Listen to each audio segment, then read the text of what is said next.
Assalamu alaikum wa rahmatullahi wa barakatuh. Welcome back, everyone. Friday Night Live. We are on our 93rd episode. 93rd episode. That is 93 weeks. That's a long time. I think we've been doing this together for about 2 years, if not a little bit more. I hope everyone's enjoying it. Welcome back to another session. Inshallah, we do have, inshallah, an enjoyable and hopefully a beneficial session lined up for us today with one of our guests from across the pond, as I like to say, Sister Rani Rosie from England, the land of the Queen. And inshallah, we'll be blessed to have him, Brother Muslim Belal. And as you're joining, please say Assalamu alaikum. The virtual salam is equal to, inshallah, the in-person salam in regards to the virtue and reward. And please let us know where you're joining from. Sister Fatu, I hope I said the name right, is joining from Ohio. Inshallah, wherever you're joining from, say salam. Today's session is centered around an idea of the blessing of faith and just generally understanding how blessed we are to have Iman. And we have with us Brother Muslim Belal, who has been on with us in the past as well, and he shared his story of how he Allah gave him guidance, Allah granted him guidance to Islam, and so on and so forth. But in today's time, right now specifically, as Dhul Hijjah has begun, it's very interesting to see the type of connection that inshallah we can make, where Ibrahim alayhi salam's life was actually a embodiment of his faith. And this is why Allah subhanahu wa ta'ala says, مِلَّةَ أَبِيكُمْ إِبْرَاهِيمُ هُوَ سَمَّاكُمُ الْمُسْلِمِينَ. This is the religion of your forefather Ibrahim, and he is the one that named you Muslim. The quality which stood out within him and allowed him to find success at the mountain peak, or the mountaintop rather, was إِذْ قَالَ لَهُ رَبُّهُ أَسْلِمْ قَالَ أَسْلَمْتُ لِرَبِّ الْعَالَمِينَ. When he was told to submit, he submitted. And with submission came faith. Without submission, one's faith will flutter, right? Because at times we will put our intellect, our rationality before our submission. And we are a nation of sami'na wa ata'na, a nation of listening and obeying. And within that comes the idea of our faith. What we require faith to accept the commandments of Allah subhanahu wa ta'ala, and how lucky we are to be alive in the first 10 days of the Hijjah, the most blessed days of the year. The most blessed nights of the year are the last 10 nights of Ramadan. The most blessed days of the year are the first 10 days of the Hijjah, where the reward of our amal increases. The Prophet says, فَأَكْثِرُوا فِيهِنَّ التَّهْلِيلِ وَالتَّحْمِيدِ. Increase within your saying of doing dhikr, saying alhamdulillah, saying la ilaha illallah, saying tasbih. Increase that in these 10 days because the reward is multiplied. And the greatest day of fasting outside of the month of Ramadan for those that are not going for Hajj is the day of Arafah, the day in which our sins are forgiven. And these are the days that we are alive in right now. And inshallah, at the tail end of it, at the reward of it is Eid. So we're given Eid as a reward for Ramadan because we worship Allah throughout the month of Ramadan. The concept of Eid al-Adha is also similar, that we're given it at the tail end of the 10 days of the Hijjah as a form of reward and reciprocation of the good that we have done. And if we don't exert enough effort, perhaps this Eid doesn't feel as unique and special. It's not because the day is not special, it's perhaps because the build-up wasn't strong enough. So may Allah make us amongst those that can build ourselves up towards this Eid and inshallah enjoy these 10 days. Jazakallah khair everyone for joining. I see that there are some people that said they're on for their first time. Who's on for their first time? Please, inshallah, make yourself known so we can give you a proper dua, inshallah ta'ala. Alhamdulillah, last week I joined from the Bay Area, San Francisco, from MCA, a masjid over there where we had a class or a workshop. And alhamdulillah, we were honored and blessed to be able to host Khabib, the UFC champion, again, in Richmond, San Francisco area, and we're also honored and blessed to be able to host Shaykh Hamza Yusuf, and we had an honorable, blessed time with him. We had every minute that we spent with him was beneficial. We learned so much to pick at his brain and benefit from the knowledge that he has. Inshallah, we hope to continue benefiting from the likes of Shaykh Hamza Yusuf and all the other mashayikh that we've been blessed with that are alive with us. And inshallah, Allah allow them to continue spreading deen in whatever capacity they possibly can. Inshallah ta'ala. Allah bless all of you. Sister AJR, we always make dua for you. You're a consistent viewer. You are the definition of istiqamah when it comes to following Miftaah in our lives. Alhamdulillah, Sister Joe Mansour, Jazakallah khair. MC is a beautiful masjid, beautiful community, and inshallah we get a chance to come back, inshallah ta'ala. But please welcome us in Michigan as well. You're welcome to come to Michigan as well. Just don't come in the winter, because no one's going to host you in the winter. No one wants to come out in the snow, except for me perhaps. But inshallah, please come down and visit us as well. If from any state, wherever you're from, make intention the next year, inshallah, to visit us for some type of a program, intensive, workshop, conference, or just drop by to see what's going on over here, inshallah. We look forward to, inshallah, hosting you all. Inshallah, we'll host Habib again, inshallah, sooner or later. Bismillah. Without any further ado, I would like to bring on our virtual stage, Brother Muslim Belal from England. Assalamu alaikum wa rahmatullahi wa barakatuh, Habibi. Wa alaikum salam. How are you? Alhamdulillah, alhamdulillah. I'm good. It's nice to see you again. It's been a while. How long has it been? Oh, I'm not sure, brother. I'm not sure. It's been at least a few months, though. Where are you from? Like, so I know, like in England, every 20 miles the accent changes, right? Is that what happens? Do you know what? Kilometers, right? Because so the one of the management team that hosts Habib with us the name is Class A, and a lot of them amazing brothers, mashallah, really good guys. They're from England, right? And when we plan these events together, every one of them has a different accent, and it always throws me off. I'm like, are you all from England?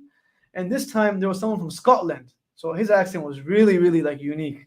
Scottish, right? In America, like, it's only in the coast. Like, you have West Coast, you have East Coast, you have the Southern accent, and then you have, Midwest doesn't really have anything. So, I think every 100 miles, you have a different accent. So we're London.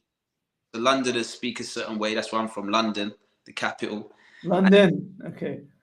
They speak different. Manchester, different. Scotland, Ireland, they've got a different twang. But also it's a culture thing, because if you speak to a Londoner who is like British London, they might have a bit more Queen's English. Whereas being Jamaican heritage, I've got a little bit of a twang. You have some Jamaican heritage too? Jamaican heritage, yeah. Oh, my man. Yeah, so I've got a little bit of that twang to my London accent. Yeah, mashallah. Allah made us all different nations and tribes so we can get to know each other. This is also inna fi dhalika la'aya. This is actually one of the beautiful signs from Allah subhanahu wa ta'ala. It's a sign, just as we see different petals of roses and different flowers that are growing in a garden. They're all different, but they're growing the same way. And Allah says these are also signs. أَحْيَا بِهِ الْأَرْضَ بَعْدَ مَوْتِهَا. That the same rain that drops from the sky and the clouds touches the same earth, where it brings about different colors. Similarly, it's a sign that Allah has allowed us from the same father and mother of Hawa and Adam to come about and have different colors and different ethnicities, different backgrounds, and we can add to that different accents, and that there is an understanding of even within the language of Arabic, of lahjas. There's different accents of Arabic, and the Quran was revealed in the Qurayshi accent, or the lahja, the nadam of the Arabic of the Quraysh. So it was very specific, right? And then of course the Quran is the most eloquent speech that there is. It's the speech of Allah subhanahu wa ta'ala. And then you have the discussion that we don't want to get into right now, because it's not the time and place for it, of the different qira'at, right? But alhamdulillah, jazakallah khair for joining us, man. Allah bless you. And it's interesting that Allah subhanahu wa ta'ala actually, when he says that he sends prophets, he says bilisani qawmihim, which is, lisan in Arabic means tongue. Yeah. Right? He doesn't say bilughati qawmihim. He doesn't say that it's with the language of their people. He says that I send these prophets with the tongue of their people. So it embodies more than the language. It embodies the accent. It embodies, the small, subtle noises, the subtle, words that come. So that's a lisan. So you understand everything. So I can come to England and know English, but not understand what someone is saying, because I'm not really from there. So alhamdulillah, Allah bless you for joining us from, late at night. I'm sure it's probably 2 a.m. right now, 3 a.m. 3 a.m. Inshallah, it's perfect. It's Fajr time. It's Fajr. Allah reward you, Habib, man. I really feel bad, but I don't feel that bad, because I know we're going to benefit and enjoy it. So I do feel bad, though. Allah bless you for joining us, inshallah. we benefit with from your time, and inshallah the different poems that you will share and the reflections that we will derive from that, inshallah ta'ala. How's everything with your family? How's everyone in England? How's everything there? Alhamdulillah, London is nice at the moment. It's summertime here, so things are good. Alhamdulillah, everything is well. Alhamdulillah, I'm well. Allah bless you, inshallah. So, but the Muslim Belal, like, so first of all, that's not your real name. Last time you told us your real name, right? So my birth name is Ashley Chin, because obviously I was raised as a Christian, Jamaican parents. My name's Ashley Chin. And actually, the day I took my Shahada, I was surprised when the brother said to me, "So what's your name?" I said, "Ashley." He said, "Ashley? Ashley is a girl's name, no?" I said, "No, Ashley is a boy. Boys, girls, it's mixed. In the UK, it's boys. In America, it's usually girls." So he said, "Okay, maybe you should pick a new name, like an Arabic name. It suits you, a Muslim name." So I was excited, because I'm saying this is a chance to pick. It's not every day you get to pick your own name. Allahu Akbar, that's a beautiful point. So I said, "You know what? I would love to do that." He says, "Okay, I have a name for you." I said, "Well, what do you mean? You said I could pick my own name. Now you're telling me you have a name for me." He goes, "No, please, brother. I have a name for you." I said, "What name?" He says, "Bilal." And at the time, I didn't even know who Bilal was, because I just was new to learning about Islam and learning the basic knowledge, the 5 pillars, Tawheed, the belief in Allah. So I hadn't gone into Sahabas yet and all of that. So I said, "Bilal." He says, "Yeah. You don't know who he is?" I said, "No." So he gave me a brief description and said he was a beautiful man, and this name suits you so much. Wow. "Brother, please let me pick my own name. Don't take it away from me straight away." And he says, "Okay, you could pick a name, but take this name Bilal." And I said, "Okay, can I have 2 names?" He says, "No problem." I said, "All right, well, let me pick one name and I'll keep Bilal as another name." He says, "Perfect." So he gave me a book of names. And I was going through this book when I was on my way home with the brother who took me. And I was looking at names like Sufyan and Hamza and Talib. I was like, "That's a nice name. That's a nice name." And the brother looked at me and says, "I feel like you're just looking at the ones that sound nice." Meaning, I said, "Yeah, I am going for the ones that sound nice. In my name, like, I want to know what I want to be called by." He said, "You need to look at the meaning." Wow. So when I said the meaning, I was like, "Do you know what? You're right."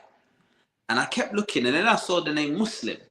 And I was confused, because I said, "Ain't we Muslim? Like, is that a name?" We're all Muslim, yeah. So, and he says, "Yeah, there's a brother called Islam that I know. It's a name." So, and the meaning says, "One who surrenders himself to Allah." Allah.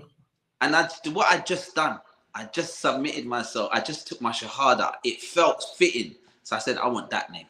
Oh, subhanAllah. I said, "I want that name." I said, "Muslim." So he says, "Okay, so we'll call you Bilal Muslim from now on." I said, No. I want Muslim first." Muslim. Allahu Akbar. So Subhanallah. that's how I got the name Muslim Belal. I chose it. And you know what's crazy? Right now, we're 20 years since the day. It was 20 years ago. 20 years ago. June 2002. Don't give up your age, but mashallah, that you must have been very young at that time. I was young. I was a teenager. Subhanallah. So, and obviously we heard your story last time. You were at some of your friend's house and so on and so forth. But it's interesting because in our tradition, when someone becomes a Muslim, like, I mean, all the Sahabas, they became Muslims, right? The Prophet didn't change anyone's name. Neither did he per se ask them. But there were times where, based on the type of name someone had, he would give them a new name. Yeah. So to make came and his name was Shaqi, he said, "No, your name is Sa'id," for example, like these, so to give them a good meaning. So I'm quite happy that the Imam, whoever helped you read your Shahada, he hopefully didn't turn you off, just because people sometimes become very sensitive, like, "Oh, why don't you like my name for? Like, I don't have to change my name." No, you don't have to. But I feel like he was coming from a good place, and because he was coming from a good place, his sincerity was such that you were ready to accept it. Right away when he said Bilal, you said, "Khalas, I'm ready to change my name to Bilal." I just remember at times, when you post stuff, you also still use your Ashley, right? And is there a specific reason for that, or is that just unintentional? I think there's 2 reasons. It's intentional. There's 2 reasons why I done it. So one of the reasons was, when I became Muslim Belal, I was just so happy. It was new identity, Muslim Belal everywhere. My Facebook was Muslim Belal. But what I noticed is school friends, you know, on Facebook then days, it's like people, family members, school friends. These were the main people that I wanted to see the changes I had made. And it's like it could have an impact on them because they knew who I was. You were. So them seeing these changes was, so none of them could find me, none of them recognized who I was. So I remember having two Facebooks. One was Ashley Chin and one was Muslim Belal. And it just confusing. It's like it was two people. So I changed it to Ashley Belal Chin. Okay. And when school friends saw me, they were just like, wow, Ashley, from school, you're now a Muslim. And they saw the things I'm doing with my life. And it was like, it was just inspirational. It was motivational for them, especially the ones I went to school with that was Muslim in school, but not practicing, yeah. They're not practicing. So for them to see someone like myself find this faith and run towards it, it was kind of like it was just like a momentum for them. And yeah, I mean, like, yeah, it's beautiful. You know, that happens. Like, I feel like sometimes the reverse don't understand how much power they have within born Muslims. Within born Muslims, you know, there's a statement. Imam Zayd Shakir shared this in one of our conferences a few years ago. He said, Umar radiallahu anhu said that a nation will never understand the true sweetness of Iman until and unless there are people in that community that saw Jahiliyyah and became Muslim. Because that, not Jahiliyyah in the sense of ignorance, but the sense that they did not have Islam and they accepted it. That accepting of their Islam it allows all of the other Muslims to A, understand their blessing, and B, recognize that they still have work to do. That this person, per se, quote unquote, started behind the race and now he's ahead of us. So what's happening with us? Right? There were many Sahab, there were 50 Sahabas that accepted Islam before Umar radiallahu anhu. For the sake of the example, all the Sahabas are great. كُلًّا وَعَدَ اللَّهُ الْحُسْنَى. They all have been given the guarantee of Jannah. But after Abu Bakr radiallahu anhu, the greatest companion of the Prophet is Umar radiallahu anhu. But he came in year 5, right? All of them made great sacrifices, but it's not because we came later or earlier that you have the ability to do more or less. Everyone has an equal leg in the race, right? We just have to continue making an effort. And the fact that your story inspired your friends is the strongest da'wah that one can have. Like, because the friend circles is, at the end of the day, that is a circle. That's like qu anfusakum wa ahlikum, save yourself and your family. That your friends are family, right? And if we can affect them, I'm sure that was also surprising to you in some ways. Like, you probably never expected that. Like, wow, like I'm affecting them. Yeah. Very, very, very touching, very surprising. And another thing, and the second point was it was kind of like an identity thing. So sometimes when we first become Muslim, we're so overwhelmed by this new life and this decision we made. I was literally, everything I was learning, it was all happening fast. I wanted to move to Egypt and I changed my dress code and everything. I was speaking to my family members, trying to give everybody dawah. I was so excited about being a Muslim. Like, literally 5 months into being a Muslim, I was walking around the streets like I just graduated from Medina University. I started talking with an Arabic accent, and my mum would look at me. I'm saying, "Mum, if you do this and you do that, it will take you to the fire." And on that day, then my mum said, "Why are you speaking like that? Calm down." Calm down. So it's like, I feel like the more I started to learn and the more I grew in the faith, is the more comfortable I became, and the less I felt the need to like talk to everyone. And you know, it was more about just, the best dawah is in your actions, in your character, in your manners. And it was through my manners, and just when I wasn't even speaking to my mum about the religion, it was through my manners and my character that she could see when she ended up embracing Islam herself. It was not even giving her any dawah. She just could see how I was living. Wow. You know? So, and then I think when I first went to Umrah and I saw the Muslims from all over the world, so you see the Nigerian Muslims, the Moroccan Muslims, the Kuwaiti Muslims, the Saudis, and I could recognize the Pakistanis, the Bengali. You can recognize all the different Muslims, Oman, Qatar, from their mannerisms, their character. They've got their culture. Like their dress is a bit different. So everything was a bit, and I don't know. I just felt like, do you know what? Did I lose my identity? Like I'm a Jamaican Muslim. Like do you know what I mean? Like it's like I wanted to keep a bit of my identity and my culture, who I was, and bring it in. 100%. That's a strong point, because there's goodness in every culture, and hubbul watani min al-iman. You know, there's a difference between being a nationalistic and a patriotic. But hubbul watan, like loving your homeland and loving your lineage, is actually a part of Iman. Like it's nothing wrong with it, as long as it doesn't overtake our love for Iman and Islam. But as an addition, it can give us motivation. We can take inspiration from certain aspects of our culture as well. And a lot can be said about that, even within Sahabas, where the Prophet he honored them to their lineage. Even if their parents were not Muslims, he would use that lineage as an honor for them. If they were from a certain tribe or from a certain community, it was never like, it's not like when they became Muslim, they lost their lineage, because that's what happened in, you know, the slavery that took place in America. Their lineage was taken away from them, and their identity was ripped away from them. And when that happened, and it can make someone, it can so many ways, logical level. So when the Sahabas became Muslim, the Prophet did not take that away from them. He did not push it upon them, but rather, if he did anything, he added beautiful nicknames and kunyas. So you're Siddiq, right? You're Faruq, you know, and you are the Nurain. You are Amin al-Ummah, Abu Ubaidah. You're Abu Hurairah, right?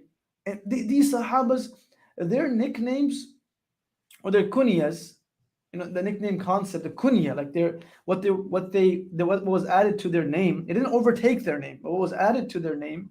And that's important, because sometimes our nicknames overtake our names, right? What was added to their names was always a reflection of a good talent they used for deen, right? It wasn't anything else. Like, you don't see, of course there were carpenters among Sahabas, physicians, you know, doctors, you know, people of business, but you never see someone's kunya becoming something that was related to dunya.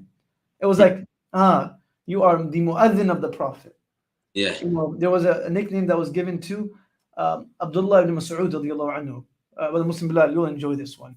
His nickname, his kunya, was literally Sahibul Wisada, which means the companion of the pillow, because he would carry the Prophet's pillow around, right? So when the Prophet would sit down, he would put that, and he has another nickname called Sahibun Na'alain, the companion of the sandals, that he would take the Prophet's sandals around, and wherever the Prophet would sit, wherever he would stand and sit down and grab his shoes, he would be there to help him. So like, that's beautiful, that the fact that you notice that and you kind of embody that and you kind of change because of it. Nothing negative about that, and alhamdulillah for sharing that story with us as well. Muslim, I'm gonna ask you, I know you have these two beautiful pieces that you want to share with us, and inshallah you will be sharing with us, but if you can give us some type of a backdrop of the piece you will share, inshallah, and share one of the pieces, and then we'll talk about the piece itself.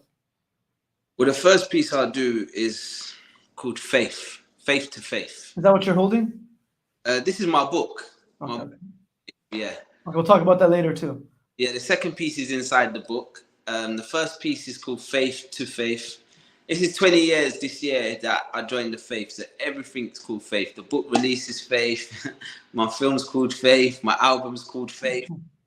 So, alhamdulillah, this faith saved me. You know, I was on the edge of the fire, and Allah bestowed His favor on me. So, Allahu Akbar. Like, Allah keep us strong, inshallah. So I call it going faith to faith. It's like a conversation. And are you still there, brother? Yeah, I'm there, but I was gonna have you. Want me to stay on when you read? Oh no, wait! I ain't starting the poem. I was giving you the back. Okay. So the backstory to it is, I grew up in a rough area in London. It's quite a rough area. A lot of bad street kids getting up to no good. Not Muslim. There was another boy that grew up in my area. He was like maybe 8 years younger than me. And I used to look after him. He's another little bad street kid. So his mum used to always tell me, look out for him, look after him. Time passed, I got older. I never saw this boy again. And then one day, I'm a Muslim now, and I was in London, in the central in the evening, and I bumped into him. And I didn't recognize him at first. And I'm saying, I know you. And he said, it's me. So when I said, how you been? Da-da-da. And now he was a rapper. He become a rapper, and then he says, yeah, I'm doing well, add me. So when I added him online, I saw that he had a big following, and he was a big rapper. Like, he was well known in the UK, and he had this big career in the music industry. He had a record deal and everything. So it was like a mixed emotions of, I'm happy for him that he's doing well, but it's a crazy industry at the same time, you know? So I didn't see him again for ages, for long. And I went for Umrah in Saudi Arabia, and I bumped into him in Umrah. Wow. It was last year. And I was like, my brother. And he says, yeah, I'm a Muslim now. Allahu Akbar. He quit the rap industry, this, that. And he said he's been listening to my stuff. So I was like, bro, I'm so happy. Look, what a place to see you. Allah. Less lands, Saudi Arabia, doing Umrah. He had his phone on. So me and him spent a day together talking, and he said he's not rapping no more, anything, blah, blah, blah. And I was just happy to see him. I said, that's crazy. I grew up with this guy, and look at our journey. Anyway, I left Saudi, and I saw he done a poem.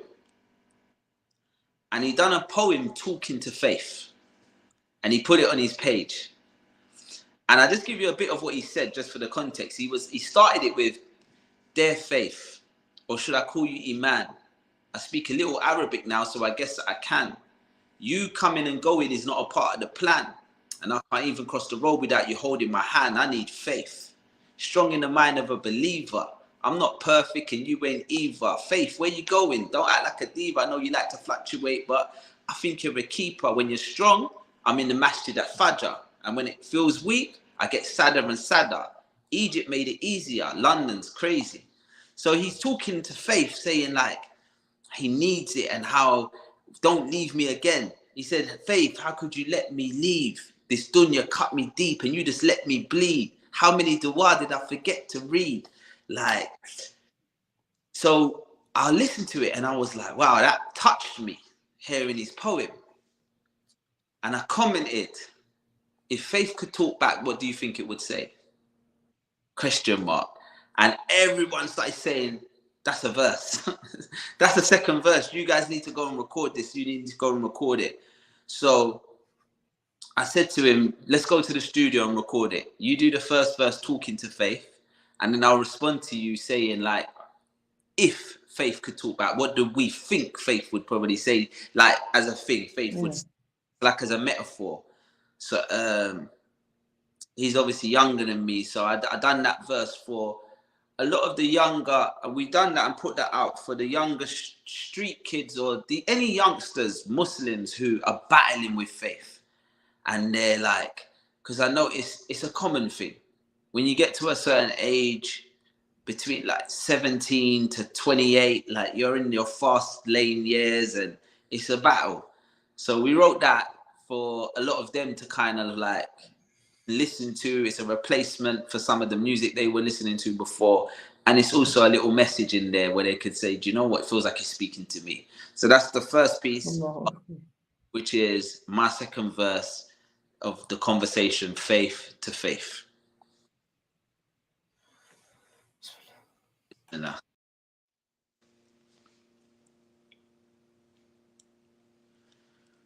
From that we came, to that we shall return. We see death every day, but it's like we don't want to learn. We're living like we won't die, dying like we never lived. Shaitan won the heirs of our kids. Now if faith could talk back, what do you think it would say? I'm glad to have you here, so many slipped away. See, you forgot about me when things were going your way. Then you tried to turn back on your broken days. When your money was up, it's like you didn't want to know. Then you made your return when you was feeling all alone. I used to watch you leave the house, never leaving your phone. but you would happily step out, leaving faith at home. Walking them streets, not even a thought or a dua. I just hope you remember me and you remember who you are. You even shorted your name. Why they calling you Mo? How was your exit so fast and your return so slow? Put down the phone, bro. They don't mean you no good. I'm trying to bring you to Jannah. They're trying to bring you to the hood. I know you got it in you. You got to work harder. You're still walking around your block. You should be walking around your Kaaba.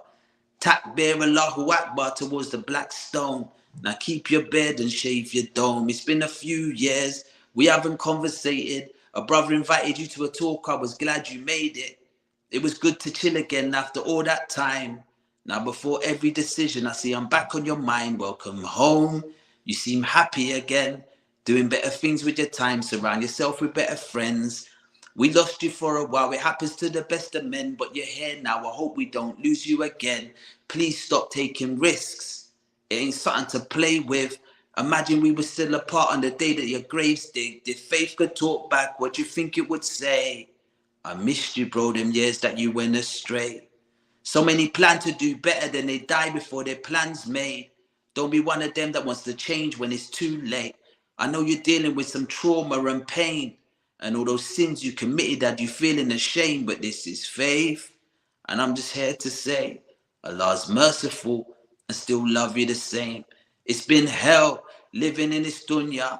We don't want another hell in the hereafter.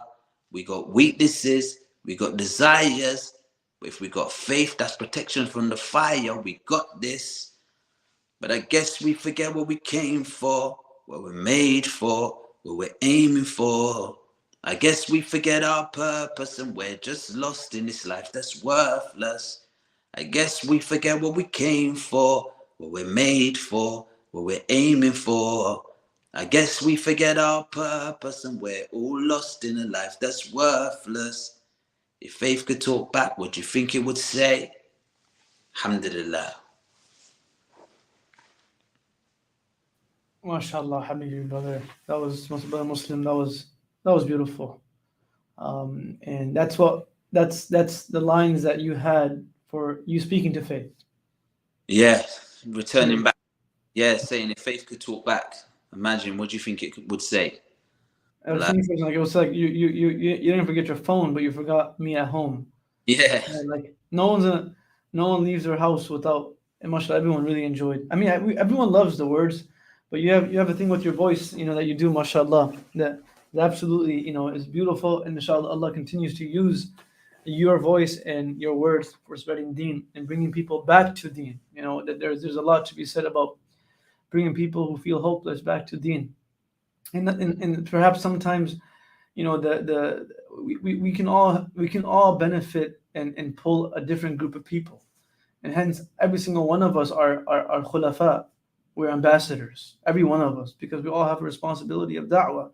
And we use our means that we have. So, mashallah, I'm sure if everyone that's watching, mashallah, is listening, they were all touched, as was I, by those words and how you used it. I know someone earlier was saying that, you have the voice of Bilal, inshallah. Your name is Bilal, hopefully. So I did want to ask everyone, like, what line did they felt like hit them most?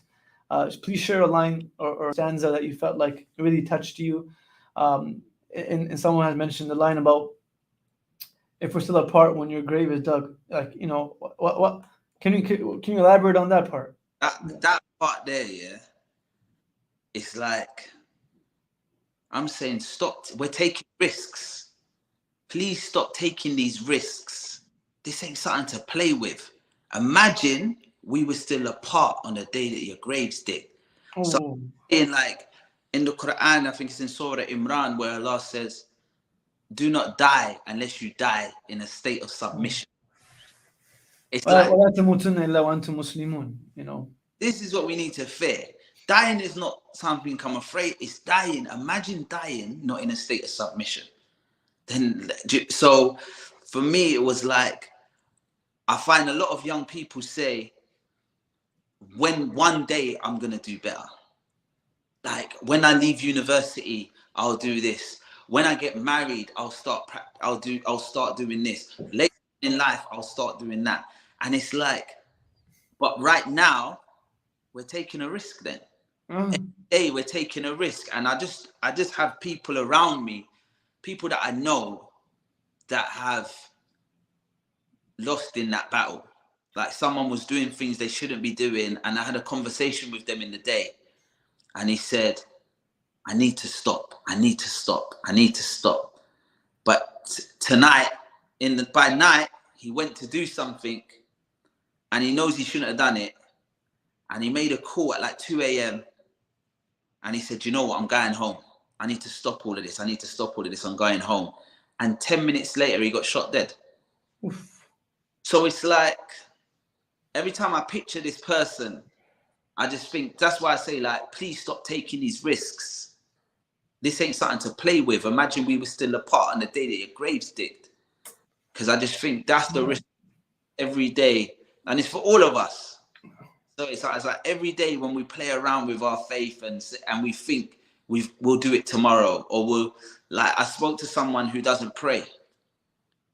And then I spoke to them a couple of weeks later and I said, you started praying yet? And he said, not yet, I'm working on it. I said, what do you mean working on it? Everything I'm lenient, everything. It's not my job to tell everyone what to anyone. Yeah, exactly. No, alhamdulillah. I'm human where no one is without fault. But with prayer, I'm like, if that's like me asking you, have you started brushing your teeth yet? I'm working. You can't, like, there's no working on it. You just have to do it now. Mm-hmm. You can't leave your house without brushing your teeth. Impossible. Prayer is more important. Like, we don't have an option. Don't see it as a choice or an option. You have. And it's this like, I'm working on it later on. It's that delay to do these, some things we just can't delay. So that line for me was my That's a powerful line, you know, and my line. The Prophet, the hadith of the Prophet comes to mind. يَتْبِعُ الْمَيِّتُ ثَلَاثَةٌ فَيَرْجِعُ إِثْنَانِ. Right? There are three things that follow a body when it's taken to its grave. And it's one of the things that when a person leaves this world, the body, we have to rush the janazah. We're not supposed to delay it. Yeah. Because if it's in the body, it speaks. If it's a pious soul, it says, please hurry up so I can enjoy the bliss of akhirah. And hence, when you bury a pious person, or a person that we believe that is Allah has blessed with Iman, we actually feel relief after we bury them because we can sense that their soul is at ease now. I recall when our brother, rahimahullah, October 5th of 2020, or 18 months now, he became shaheed in his car accident and he transitioned. I recall my brother, Shaykh Abdullah, he was saying that, you know, we have to just get the janazah done. And in some ways, I remember what I was thinking. I said, no, I want him to be around longer so I can, you know, kiss his face and hug him. And he said, no, we have to get his janazah done because that's the sunnah. And that stress that we were feeling and that sense of anxiety and in some ways this, you know, sense of irritation about what happened. The moment we buried his body, it was instantly substituted with relief because his soul was at ease now. When the body is buried, that's the sunnah, is to bury them quick. And you can feel that, right? But nonetheless, Prophet says that three things follow the deceased. One is his family. The second is his wealth. And the third are his actions. فَيَرْجِعُ إِثْنَانِ. And two return. It doesn't matter how much we have of it, they return. The wealth returns and the family returns. My brother is resting close by a half an hour away. Alhamdulillah, we get a chance to go 3-4 times a week. Inshallah, it continues. I feel like it reminds us of death and it reminds us of the akhirah, which is very important. But I've seen how many bodies have been buried there after him and are resting there. And I've seen how many families come to visit them. Like, very less. And it's not no one's at fault. Everyone's busy. That's just the reality of it. This is the problem I'm saying. This is the rule. The exception is different, right? Like, this is just the way it works. But I do say, if we don't go for other people's janazas, no one's coming for our janazah. Like, going to a janazah is more important than going to a wedding. That believer's janazah is actually a wedding for him. فَرْحَةٌ عِنْدَ يَلْقَى رَبَّهُ. There's a happiness the day that he leaves this world or she leaves this world. We should be present for that.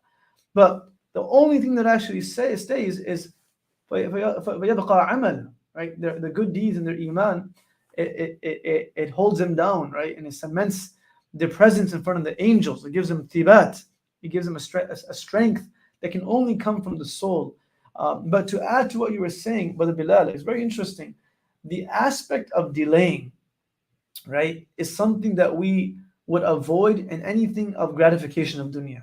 We don't want to delay it. The whole idea of instant gratification, right? We don't want to delay things of dunya. No one, like, this is a whole term that has sprung up called FOMO, right? Fear of missing out. Like, we don't want to have FOMO of something. We want to do it right away. And this is why the believers were fastabiqul khairat. They were always quick in doing an act of goodness. There was a very short window or gap between the intention and the action. Very small window. And the bigger that window becomes, the more opportunity we give to shaitan to enter it. And the smaller we keep that window, the stronger the amal is. It's like, we got to keep a small window. And this is why in akhirah, one of the things that munafiqun will be known for is وَتَرَبَّسْتُمْ. They would be known that they struggled and they failed because they would often delay. رَضُوا بِأَن يَكُونُوا مَعَ الْخَوَالِفِ. They were content in being back and staying behind and not doing something good. Like, I'm okay if I don't do it. No, we're not okay if we don't do it. We want to do it. This is a demand of our Iman, right? And Iman increases with more good deeds. My father was mentioning the other day, the only currency that is accepted in the akhirah is the currency of good deeds. There's nothing else. There's no crypto, cash, credit, debit. There's nothing. It's good deeds. And if we don't have enough of it, we can't borrow it. There's no credit system in akhirah.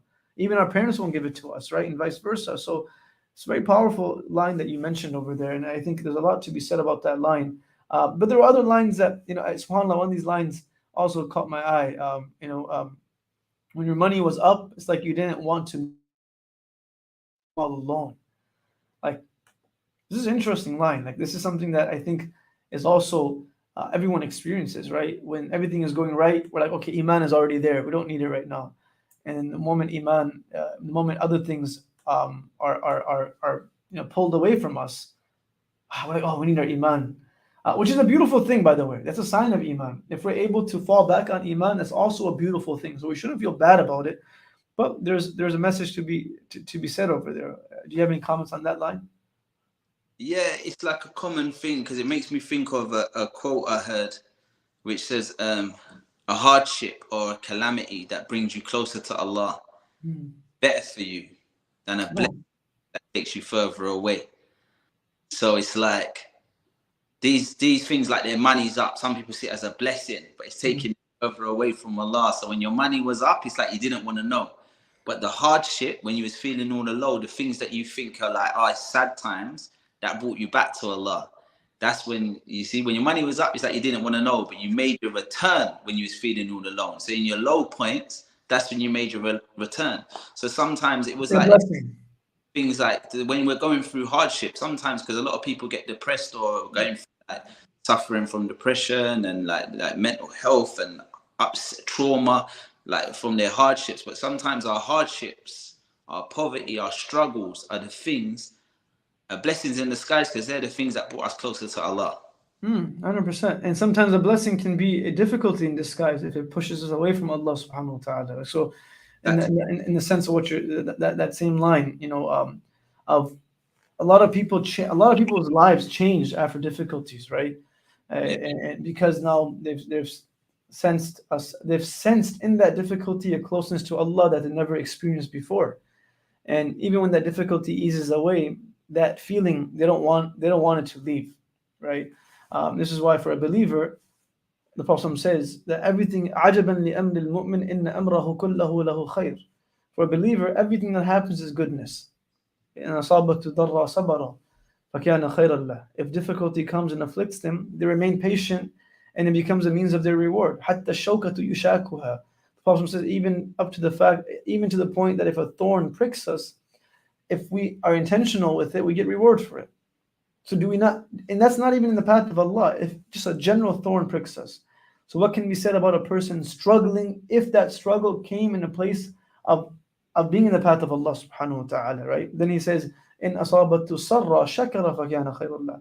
And if goodness comes to them, they are grateful. And that is also a form of reward for them. And then it's in the Quran, Allah speaks about this quite often, where the people of Mecca would go on their journeys and they would get lost in the sea, and they would make dua, فَادْعُوا اللَّهَ مُخْلِصِينَ لَهُ الدِّينَ. Like they would make dua with such sincerity. Oh Allah, please save us, please save us, please save us. فَلَمَّا نَجَّاهُمْ مِنَ الْبَرِّ, but whenever they were saved back, they were, oh, we don't know who Allah is anymore. May Allah protect us from being amongst those people. But this does happen quite often in difficult times, that we remember Allah, but then right after that we turn back towards whatever we were doing. Hence, there's consistency that's needed in istiqamah, and that's what Prophet speaks about istiqamah. The ahabbul a'mali Allah adwamuha wa in qalla. The most rewarding of deeds are the ones that are done with a sense of consistency. There's another line that it was a very powerful line. When we say labbaik in response to Allah's calling, I imagine Him saying, "Welcome home," like welcome home, right? Is that something that you felt, you experienced when you became Muslim, or is that something that you felt when you went for Hajj, or Umrah? Like where did that line come from? It's just that it's home in it, because basically anyone who's experienced as a person who's experienced a life not in Islam and not living his religious life, and I've done both. Anyone who's also done both, experienced Jahiliyyah and Islam and stuff, they know that no matter what you're doing, no matter how beautiful it looks on the outside, it's an emptiness. It's not fulfilling. And when you're doing anytime you're back on that path, or you're doing Islamic things, it just you just feel content. There's an inner peace, and you feel at home. So it's just that welcome home, welcome home. This is home, welcome home. Home. That's the only home we have, really in this dunya is our faith. I think it's just temporary, So, and yeah, it's that's it. Labbaik Allah, when we go to Umrah, when I went to Hajj, and we're saying this. Welcome home, and the response will be, inshallah, welcome home to us when we go to Jannah. But really, this is why the idea is we're not trying to build homes in dunya, we're trying to build homes in akhirah, right? And Prophet says in hadith, man bana daran, man bana bayta Allah, whoever builds a house for Allah in this world, banahu Allah baytan fil Jannah. Allah built for them a home in Jannah.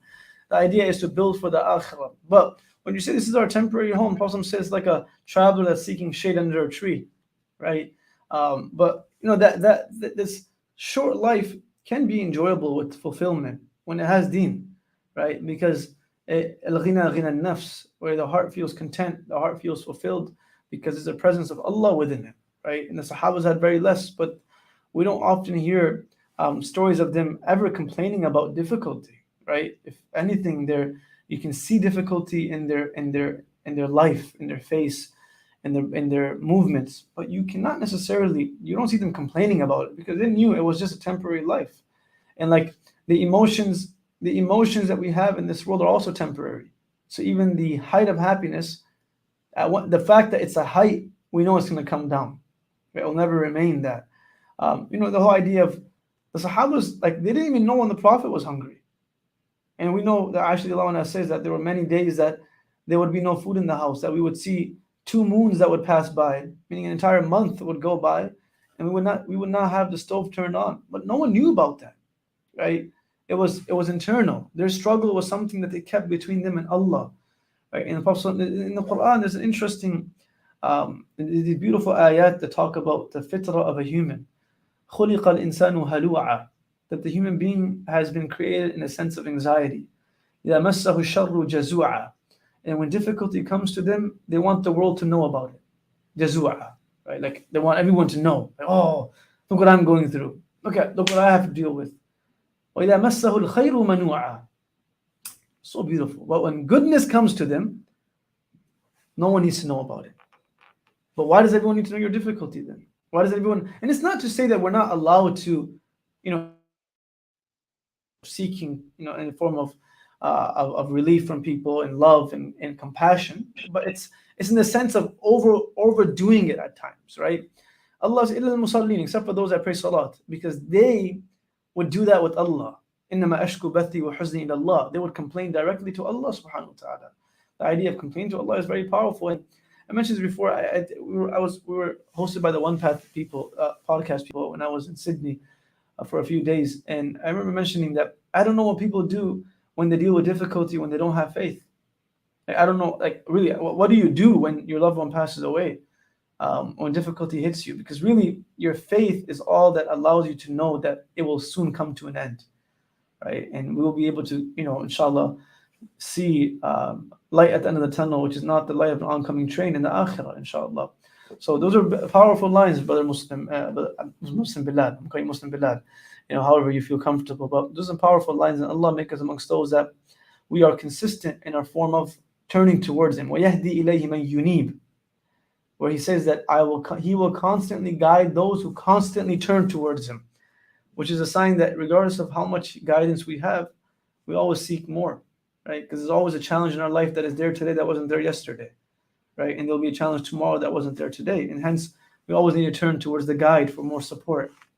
But mashallah, those are all of them were beautiful. I'm not sure which one's your favorite, but they hit the spot in every way possible. Yeah, alhamdulillah, appreciate it. Jazakallah khair. And I know you have another one that you wanted to share, so I'll let you share that one, inshallah, if you feel comfortable, and then we'll talk about your book. Okay. You want to give it a backdrop too, or of what this poem is about? So this one, do you know what this came from? As a quick backdrop, like when I was young, it's like and stuff. When I was young, I had a strong connection with God from when I was a kid. Wow. So my mum had no parents. She got left with her neighbor when she was like 2 years old, and the parents were gone. So my mum doesn't know. My mum wasn't raised by no mum and dad or grandparents or anything. So my mum came to England when she turned 15 in search of her mum, like to try and find her mum. Anyway, so when she had me and my sister, it was just us. And I don't know life having like family, like cousins, uncles, aunties, because dad was gone and my mum don't have no family. So it's just us. Oof. So my mum was struggling because she come from Jamaica and she didn't have anything in the UK. She was really struggling, and financially it was tough. Like we was really struggling in my early years. So I remember mum used to always say, only God can help us. We best just pray. We pray, because I don't know how you're going to go to school, how you're going to eat. We ain't got anything. And she'd send me to go and knock on people's doors that we knew to see if they could lend us a few pounds. And on this day, I just never forget, it's like, no one ain't got nothing. And this old man, Norman, he's generous. And my mum would send me, because I was only young, like 9, 10 years old. But he weren't home, he's not answering the door. So my mum's stressed, panicking. I ain't got nothing, Now she's getting angry. So she said, we best just pray. You best just pray to God. You just best pray to God. So my mum had a good heart. And there used to be a man who had very bad mental issues. And he wasn't right in the head. And everyone used to like more make fun of him because he didn't smell the best. But my mum would see him, and his name was Glenn. And my mum would help him. She's just in her nature. So Glenn, one time, would come and knock on our door. And no one would let someone like this in their house. But my mum used to let him in. And she used to be like, God, Glenn, man, you need to like clean yourself up and da-da-da. And he go, Andrea, can I just get some money, please? £2, £3, anything you got, please, I need some money. And my mum would look and say, look, I remember my mum said, I got a £10 to my name, take half of it. And she gave me £5. So that's how my mum's heart was. Wow. Anyway, fast forward, we've gone to this day where we're praying, we ain't got no money to go to school, anything. She said, only God can help us. I've gone and knocked on doors, no one's not in, no one ain't giving nothing. And my mum's stressed, she's getting angry, drinking. That's what she would do when she wants to hide the pain, she just start drinking. And then the door knocked. So she said, go and see who it is. So I've gone to the door and I said, it's Glenn. But I'm thinking, now's not the time. Mum's not in a good mood and she's angry, Glenn. And he said, no, tell your mum it's me. My mum said, tell him I'm not here. I said, Mum, it's Glenn. She's not in the mood. And then my mum said, let me go to the door. She opened the door. She said, Glenn? He said, Andrew, I got money. They gave me money, the government. I got to give you some money. And I said, what? She said, yeah, you remember you gave me money? So he started giving my mum money. There's £10. And then remember you gave me that? So my mum looked at me and then she said, look at that. You see God? You see what God does? I told you. And she starts grabbing me, hugging me. I told you. All we got is God. All we got is God. You see, you prayed, the door knocked. So there's a line in this, yeah? Oh, beautiful. That's a beautiful story. No one will really understand it. But me from a child, that installed something in me where it's like I understand, like even now as an older man, I love the poor people and I do my charity. Because I feel like there's a connection. When you have less, all you got is hope. And that hope, comes from Allah. So I've got a line in this poem where I say, we was broke, prayed for money, then the door knocked. That's it. There's no context to it in the poem, but I know what I'm talking about. So someone said to me when I converted, sorry, I've gone a bit long, but why did you convert? Like, did you see the science to proof? Did you read A Brief Illustrated Guide to Islam to prove the belief that God exists? And I said to them, I didn't need no dawah or proof that God exists. I've been believing in God since I was a kid. How could I not? I said, how could you not believe in God? Look at the sky. How could you not believe in God? Look at my hands, look at our eyes, look at our heart, look at our lungs. So after that conversation, I just wrote this poem. Oh, wow. Just like, how can I not believe in God? Allah, it's very simple. And if it's too long, I might stop at some point, but I'll try. No problem. Do whatever you feel, whatever you're comfortable with. So I'll read this one from the book. Bismillah. How can I not believe in God? Look how much I gained after everything I lost. How can I not place my trust in the one that knows us better than we know us? How can I not pray and give thanks? After all of those mistakes, he still gives chance after chance. You see, before birth it was darkness, and after death I always thought it'd be the same. But the soul is separate from the body, and after life the soul shall remain. They say then unto God we shall return, as is from him we all came. Some question, does he even exist? What's understood need not be explained. But we ain't people of understanding, we're people of living and ignoring. Let's ignore the reality so we can enjoy the fantasy. Fantasy is all it is when you don't enjoy it actually. A people of pretenders, let's pretend they're filled with happiness, smiling on the outside, while inside is filled with sadness. How can you find peace in the heart if you don't have a connection with the one who created the heart? We can worship the clothes and we can worship the cars, but we don't worship the one who created the moon and the stars. It's crazy when you look at life. I grew up poor, so I was generally unhappy. And the media let us believe that success was in materials and money. So we praise those who had the most. We look up to them and we labeled them celebrities, wishing we had a life like theirs, while they're wishing they had a life of simplicity. They spend their life trying to avoid the cameras. We spend our life trying to get in front of them.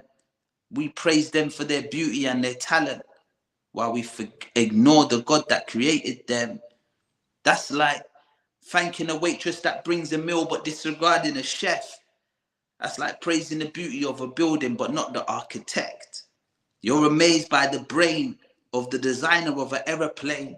What about the designer of a bird or the designer of the brain? How can I not believe in God? The sad reality is we became a nation that doesn't worship the Creator, but we worship His creation. Have you ever been to the mountains? Stand upon them, ponder on them, look at the clouds that hover over them.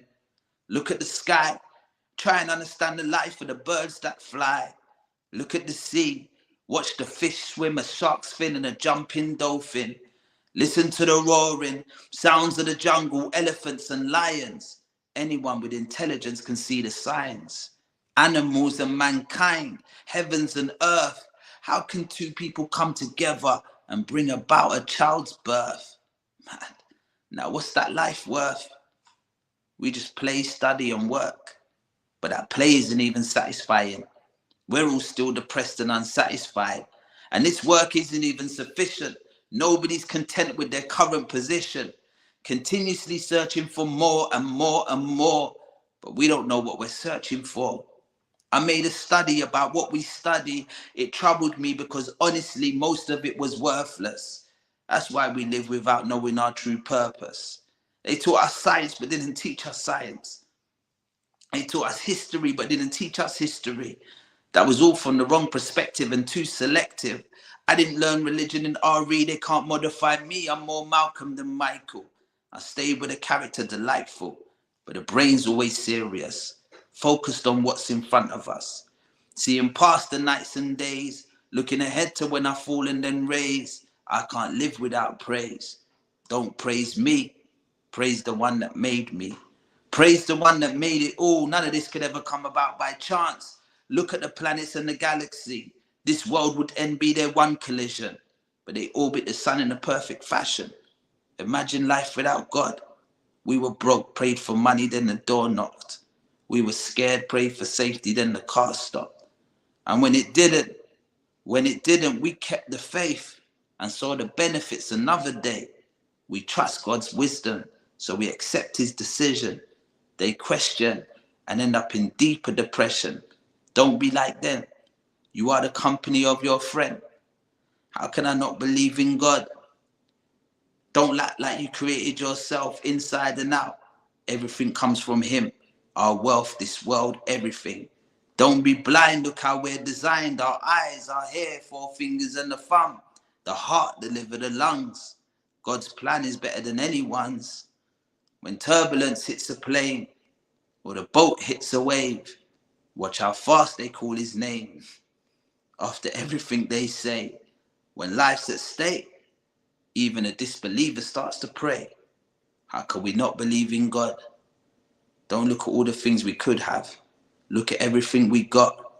How could I not believe in God? And the truth is, we don't want to believe it. Alhamdulillah.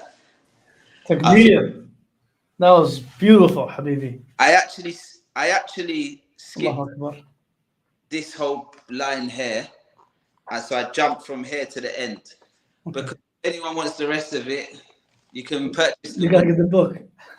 You can. But the Muslim Belal, where can they get the book from?